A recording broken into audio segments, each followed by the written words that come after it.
students. Good morning all of you. Today I am tell us about why liming the pond is important in aquaculture. So material లో ఉన్నటువంటి 8th question. చేపల కొలను తయారీలోను దాని వినియోగంలోను లైమ్కు గల ప్రాముఖ్యతను సున్నంకు గల ప్రాముఖ్యతను వివరించుము. సో చూద్దాం.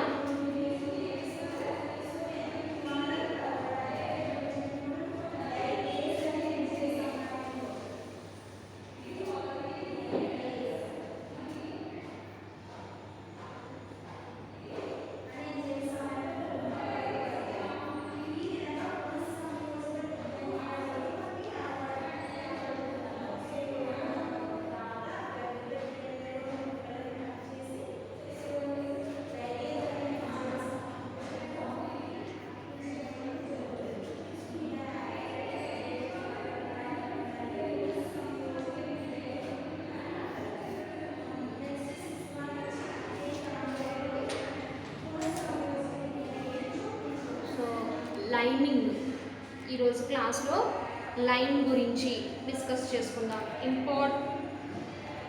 Why liming the pond is important in aquaculture.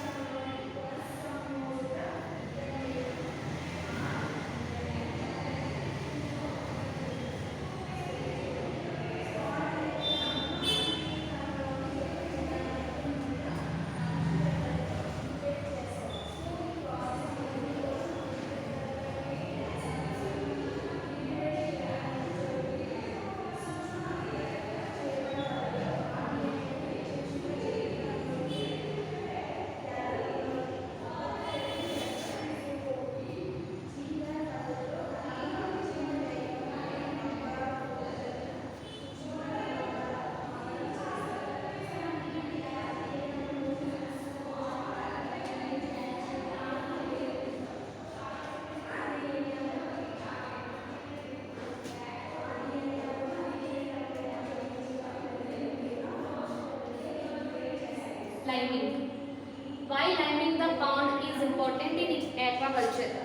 So ఈరోజు క్లాస్లో లైమింగ్ సున్నంను పాండ్లో వేసినప్పుడు దాని యొక్క యూజెస్, దాని యొక్క మెయిన్ పర్పస్ ఏంటి అన్నది ఒకసారి చూద్దాం.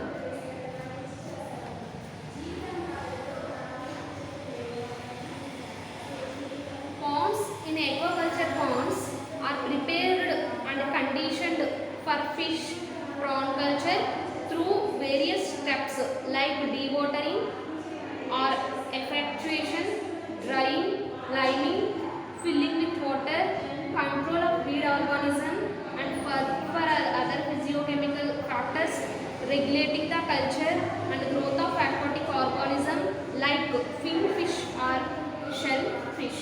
సో ఇప్పుడు చూద్దాము.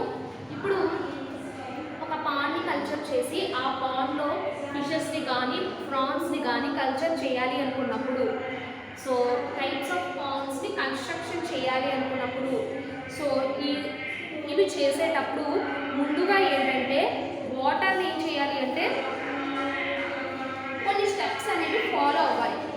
సో ఇవన్నీ చేయాలి అంటే కనుక అంటే ఒక పాండ్ని కన్స్ట్రక్షన్ చేసి దాంట్లో ఫిషెస్ని ప్రాన్స్ని వేసి కల్చర్ చేయాలి అనుకున్నప్పుడు కొన్ని స్టెప్స్ అనేవి మనం పాటించవలసి ఉంటుంది. సో ఆ స్టెప్స్ ఏంటి అంటే డీవాటరింగ్, వాటర్ అనేది ఫస్ట్ ఆఫ్ ఆల్ తీసేయాలి, ఆ పాండ్లో ఉండేటువంటి వాటర్ని తీసివేయాలి. తర్వాత డ్రైయింగ్, ఆ వాటర్ని తీసిన తర్వాత దాన్ని ఫుల్గా డ్రై చేసేయాలి. డ్రై చేసిన తర్వాత నెక్స్ట్ వన్ లైమింగ్, ఆ తర్వాత డ్రై చేసిన తర్వాత లైమింగ్ సున్నంను కలపడం జరుగుతుంది. సో తర్వాత వీడ్ ఆర్గానిజమ్స్ ఏవైతే కలుపు మొక్కలు కానీ కలుపు ఏవైతే ఉంటుందో అదంతా కూడా తీసేయాలి. Next one physical and chemical ఫ్యాక్టర్స్ని రెగ్యులేట్ చేయాలి. రెగ్యులేట్ చేస్తే కనుక సో ఇలా రెగ్యులేట్ చేసాము అంటే కనుక ఈ కల్చర్ చేసినటువంటి ఫార్మ్స్లో ఫిషెస్ ప్రాన్స్ యొక్క ప్రొడక్షన్ అనేది ఎక్కువగా రావడం జరుగుతుంది. So purpose of liming the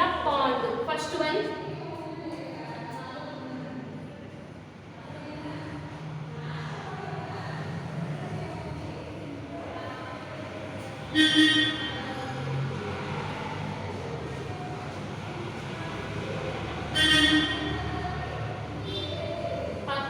of ఇందులో first one purpose of liming the pond. So ఇక్కడ చూసినట్లయితే ఏంటి purpose? Liming is a common practice and has 3 main purpose. ఇది ఒక కామన్ ప్రాక్టీస్ గా చూడొచ్చు. అయితే 3 మెయిన్ పర్పస్ ఉన్నాయి. ఏంటవి అంటే to increase the availability of nutrients and to increase pH and buffer.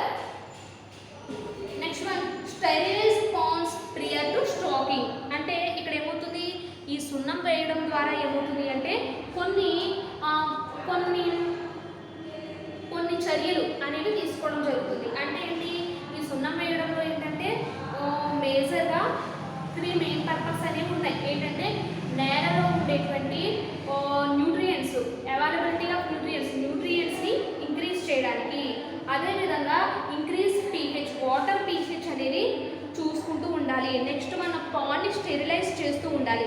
So ఇలాంటివన్నీ చేస్తే కనుక ఆటోమేటిక్గా ఈ పాండ్ అనేది బాగా కల్చర్ చేయడానికి ఉంటుంది. Next one lining to increase nutrient. Second one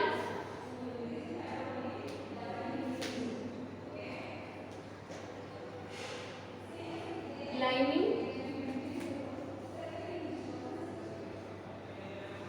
to increase nutrient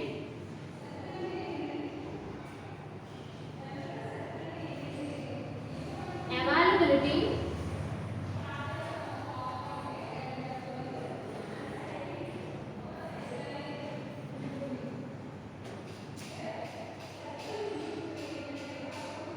and to increase and buffer pH.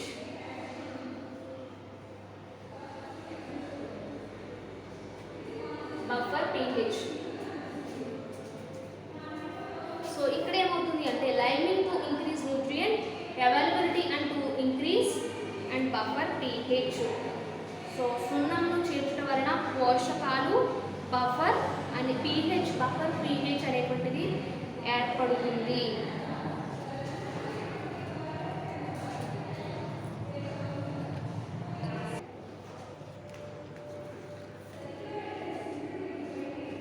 So ఇక్కడ ఏమవుతుంది అంటే సో ఎప్పుడైతే ఆల్రెడీ ఈ లైన్లో ఏమవుతుంది, సున్నంలో ఏంటంటే కాల్సియేట్, డోలమైట్ అనేటువంటి ఇవి ఎక్కువగా ఉంటాయి. ఇందులో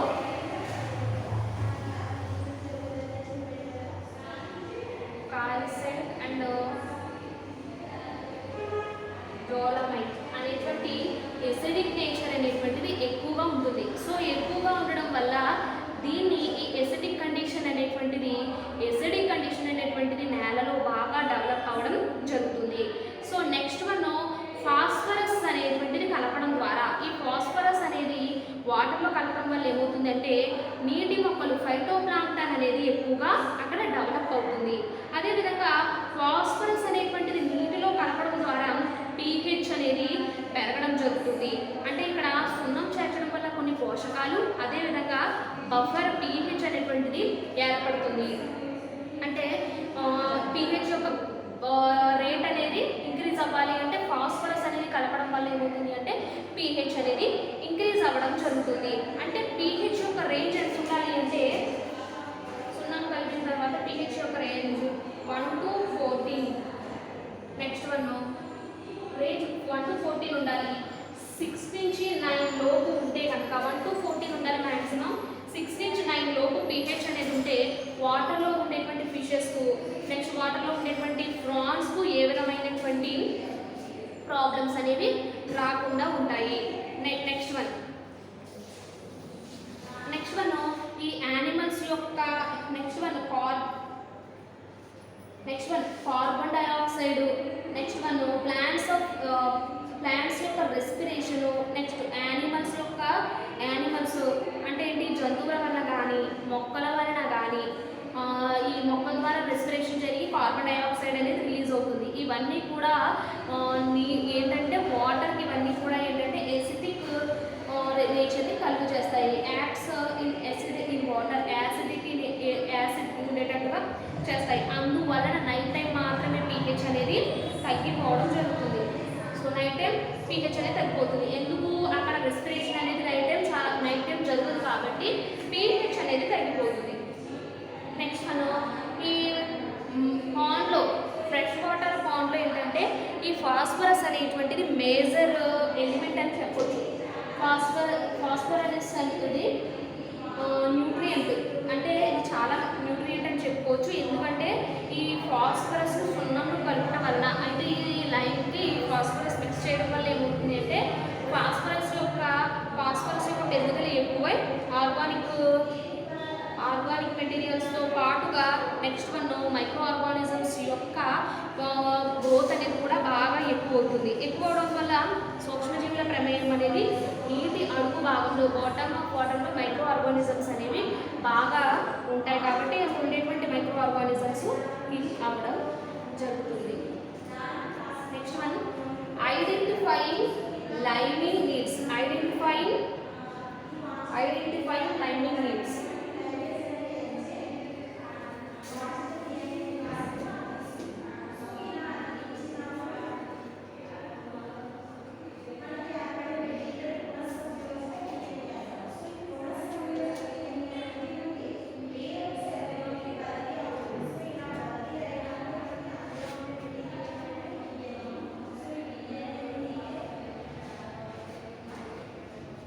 ఐడెంటిఫైయింగ్ లైమింగ్ నీడ్స్. సో ఇక్కడ టోటల్గా alkalinity, total hardness and pH of water in the pond is the most effective and easiest way determine of liming the necessary liming requirement for ponds with a total alkalinity of less than 20 ppm. ఇక్కడ ఏమవుతుంది? ఆల్కలిటీ అంటే నీటి యొక్క క్షారత్వం అనేటువంటిది, next one hardness కఠినత్వం అనేటువంటిది pH శాతాన్ని, వాటర్లో ఉండేటువంటి pH శాతాన్ని కనుగొనడం ద్వారా, డిటర్మైన్ చేయడం ద్వారా ఏమవుతుంది అంటే ఈ సున్నం అనేటువంటిది కలపవచ్చా లేదా అన్నది అర్థమవుతుంది. అంటే వాటర్ని అంటే పాండ్ని నీటితో నింపేటప్పుడే కొన్ని రోజుల ముందుగానే ఈ లైమ్ను సున్నాన్ని ఏం చేయాలంటే పాండ్ అంతా కూడా సమానంగా చల్లాలి. అయితే చిన్న పాండ్స్లో అయితే కనుక సున్నంను బకెట్లో కలిపి వాళ్ళు యాడ్ చేయడం జరుగుతుంది. అదేవిధంగా పెద్ద పాండ్స్ అయితే మాత్రం చిన్న చిన్న బోర్స్ ఏవైతే ఉంటాయో వాటి ద్వారా లైమ్ని చల్లడం జరుగుతుంది పాండ్స్లో. అప్పుడు పాండ్ యొక్క క్షారత్వం pH అనేటువంటి 20 ppm కంటే తక్కువగా ఉన్నచో దానికి 1 ఎకరంకి అంటే 1 అడుగు లోతు నీటికి 4.5 పౌండ్ల సున్నం లైమింగ్ అనేది అవసరం అవుతుంది. అందువలన క్షారత్వం అనేది, ఆల్కలిటీ అనేటువంటిది 1 ppm పెరుగు అవకాశం కలదు. అంటే ఎప్పుడైతే నీటి యొక్క pHని మనం ఐడెంటిఫై చేస్తామో, ఐడెంటిఫై చేసిన తర్వాత దానికి లైమింగ్ అనేది వచ్చా లేదా అన్నది అర్థం చేసుకోవచ్చు. అంటే ఈ సున్నాన్ని ఏం చేయాలి? పాండ్ని పాండ్ అంతా కూడా వాటర్తో నింపేటప్పుడే ఈ సున్నాన్ని ఏం చేయాలంటే కలపడం జరుగుతుంది. అంటే ఇంచుమించు 20 ppm కంటే ఎప్పుడైతే తగ్గుతుందో అప్పుడు దానికి 4.5 పౌండ్స్ అనేటువంటి సున్నం అవసరం అవుతుంది. So next one quantity.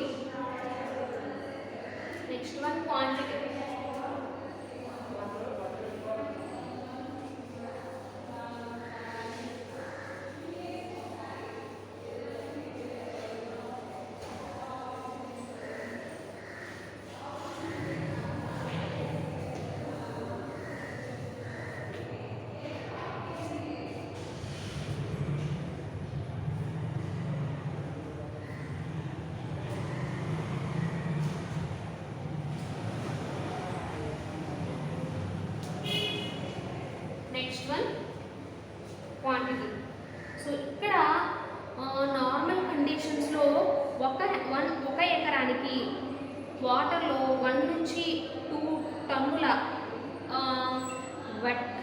పొడి సున్నమును చల్లడం ద్వారా ఏమవుతుంది అంటే 1 లేదా 2 యూనిట్లకు పెరగడం జరుగుతుంది.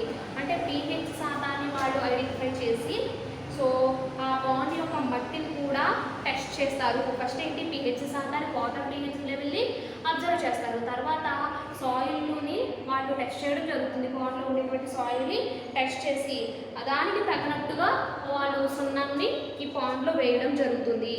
సో ఏంటి, సాధారణ పరిస్థితుల్లో అయితే నీటిపై 1 నుంచి 2 టన్నుల సున్నం అనేది చేర్చడం జరుగుతుంది. Next one, selecting material.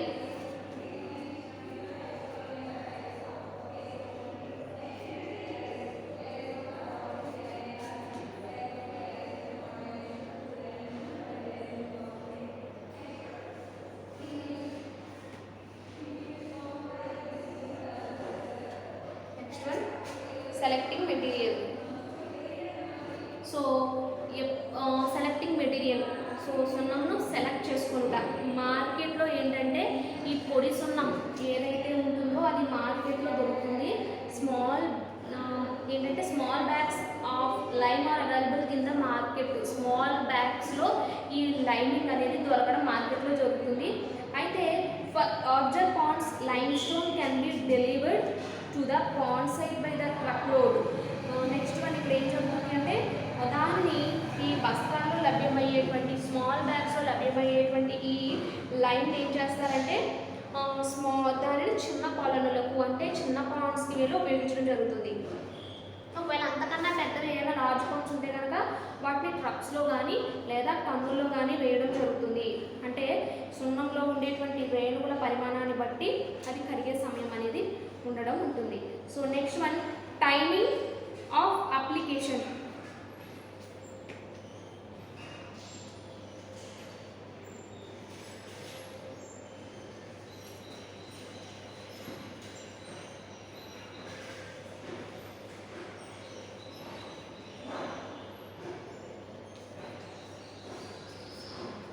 Timing of application. అయితే ఈ పాండ్స్ ఏవైతే ఉంటాయో పాండ్స్లో ఫిషెస్ అనేవి ఏ స్టేజ్లో ఉన్నప్పటికీ, ఫ్రై స్టేజ్లో కానీ ఫింగర్లింగ్ స్టేజ్లో కానీ ఉన్నప్పటికీ కూడా ఈ లైమ్ అనేది యాడ్ చేయడం జరుగుతుంది. ఇది ఏం చేస్తుంది అంటే ఎక్కువగా ఈ లైమ్ని ఏం చేస్తారు అంటే during fall and winter months, అంటే వింటర్ సీజన్లో వీటిని ఎక్కువగా లైమింగ్ని యాడ్ చేయడం జరుగుతుంది. అంటే వింటర్ సీజన్లో ఎక్కువగా సున్నం వేస్తే మంచిది. అంటే సున్నం వేసే ముందుగా ఏ విధమైనటువంటి ఆర్గానిక్ మెటీరియల్స్ అంటే ఎటువంటి ఫెర్టిలైజర్స్ కానీ వేయకూడదు. అంటే ఈ ఫెర్టిలైజర్స్ని వేయాలనుకుంటే అంటే లైమింగ్ చేసే 1 month లోపు ఈ ఫెర్టిలైజర్స్ని వేయడం జరుగుతుంది. ఎందుకంటే వాటర్లో ఈ సున్నం కరుగుటకు ఈ సున్నం డిజాల్వ్ అయ్యి అది కరగడానికి చేయడానికి చాలా టైం అనేది పడుతుంది. సో కాబట్టి ఫెర్టిలైజర్స్ను లైమింగ్కి ముందే వేసుకోవడం జరుగుతుంది. So next one, method of application.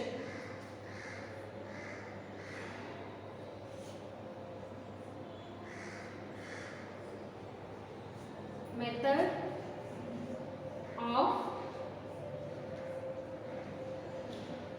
Application.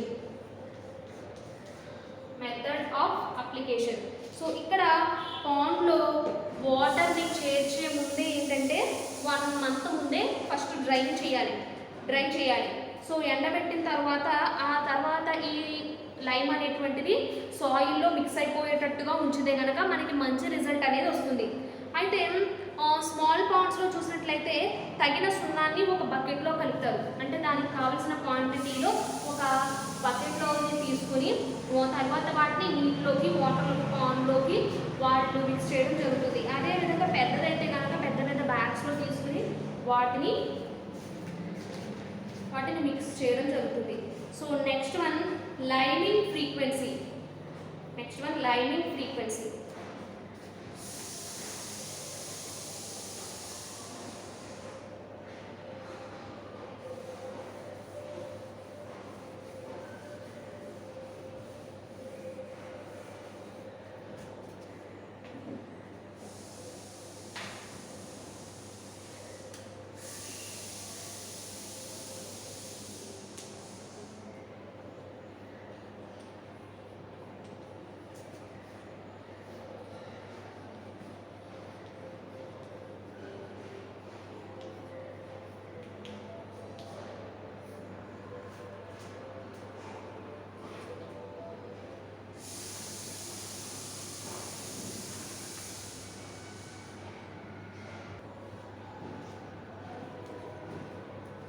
Next one liming frequency.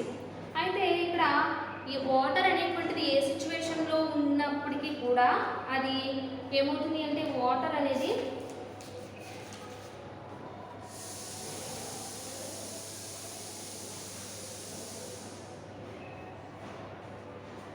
ఇక్కడ ఏమవుతుంది అంటే వాటర్ ఏ పరిస్థితుల్లోనూ కూడా పాండ్లో నుంచి బయటికి పోయేటువంటి ప్రమాదం ఉంటుంది. కాబట్టి ఈ సున్నం అనేటువంటి దాదాపు 2 లేదా 3 ఇయర్స్ వరకు కూడా వర్క్ చేయడం జరుగుతుంది. అంటే ఎప్పటికప్పుడు నీటిని చేంజ్ చేస్తూ ఉండాలి. సంవత్సరంలో ఒక్కసారైనా సరే ఈ లైమింగ్ అనేది వేయడం సరిపోతుంది. Next one liming to sterilise.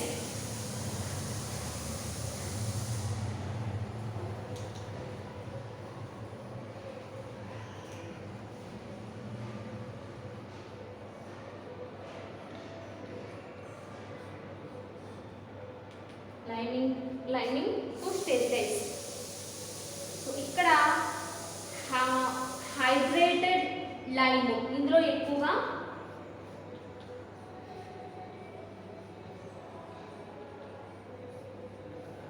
Hydrated lime వాటితో పాటుగా కాల్షియం హైడ్రాక్సైడ్,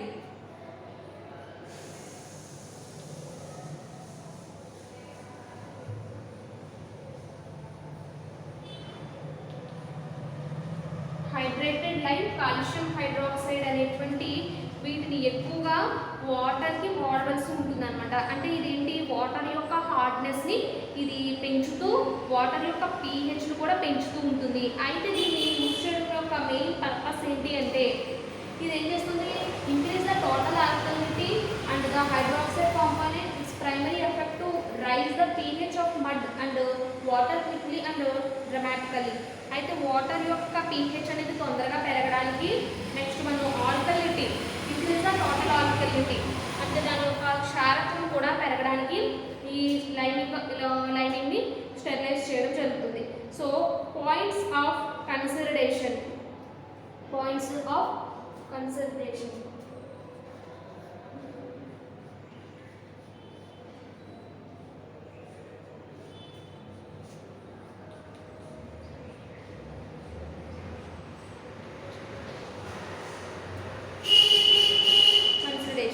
సో ఇక్కడ ఎప్పుడైతే వాటర్లో ఈ పీహెచ్ అనేది వాటర్లో పెరిగినటువంటి పీహెచ్ ఏదైతే ఉంటుందో ఇది ఒక వారం రోజుల వరకు కూడా పాండ్లోకి ఫిషెస్ని కానీ ఈ ప్రాన్స్ని కానీ చేర్చకూడదు. అంటే వాటర్లో పీహెచ్ అనేది ఎప్పుడైతే ఉంటుందో అప్పుడు ప్రాన్స్ కానీ ఫిషెస్ని కానీ అందులోకి వేయకూడదు. నెక్స్ట్ వన్ పాండ్లోకి ఫ్రై అండ్ ఫింగర్లింగ్ స్టేజ్లో ఉండేటువంటి ఫిషెస్ని కానీ లేదా ప్రాన్స్ అంటే లార్వల్ స్టేజెస్లో ఉండేటువంటి ప్రాన్స్ని కానీ వేసేటప్పుడు వాటర్ యొక్క పీహెచ్ అనేది ఎంత ఉందో వీళ్ళు డిటర్మైన్ చేయాలి. నెక్స్ట్ వన్ పాండ్స్లో ఉండేటువంటి ఫిషెస్ ఏవైతే ఉంటాయో అవి హైడ్రేటెడ్ లైమింగ్ని, ఒకవేళ ఫిషెస్ ఉంటే కనుక వీటి హైడ్రేటెడ్ లైమింగ్ వీటిని కలపకుండా ఉండాలి.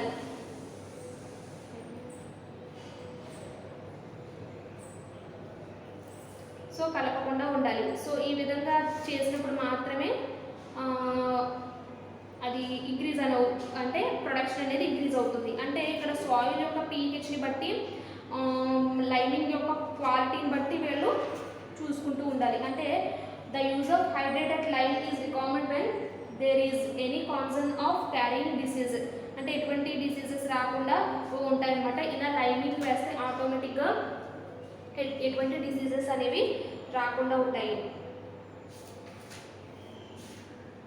అంటే ఏంటి, పాండ్స్ని కల్చర్ చేయాలంటే డెఫినెట్గా కొన్ని రకాల పాండ్స్ని కల్చర్ చేయాలంటే డెఫినెట్గా లైమింగ్ అనేది చాలా ఇంపార్టెంట్.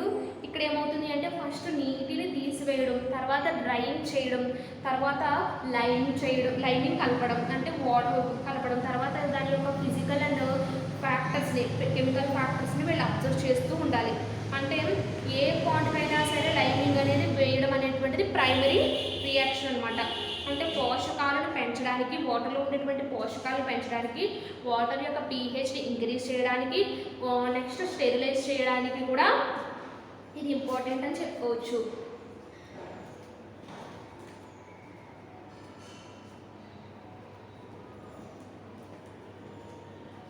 So next one,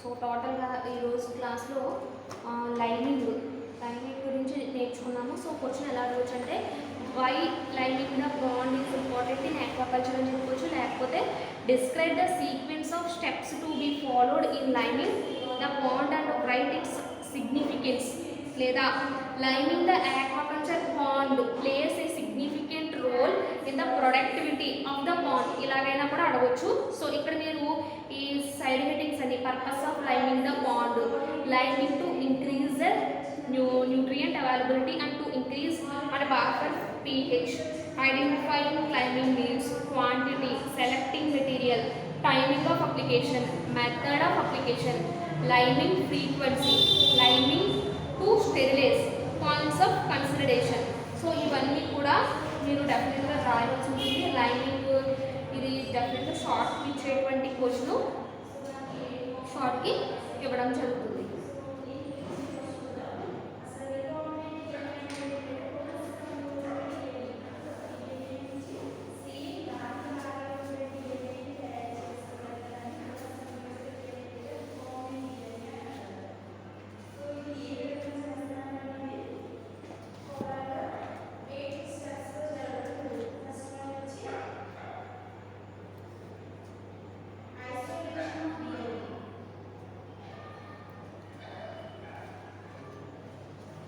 టోటల్గా ఎప్పటి వరకు మనం యూనిట్ 2 స్టార్ట్ చేసుకున్నాము.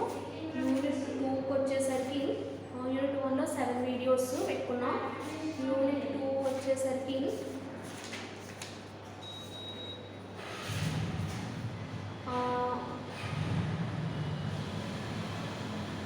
Chemical factors in regulating the water quality, ఇదొక essay.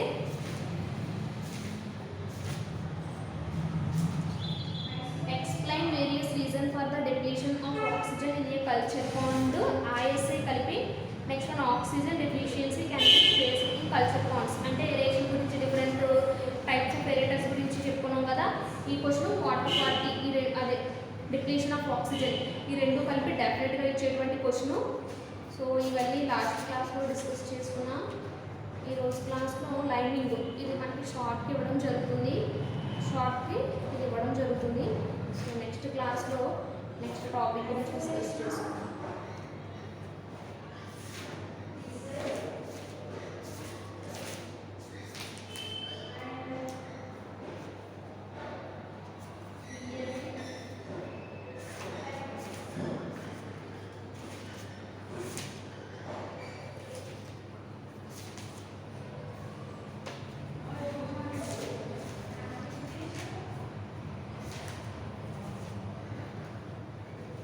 Thank you all of you.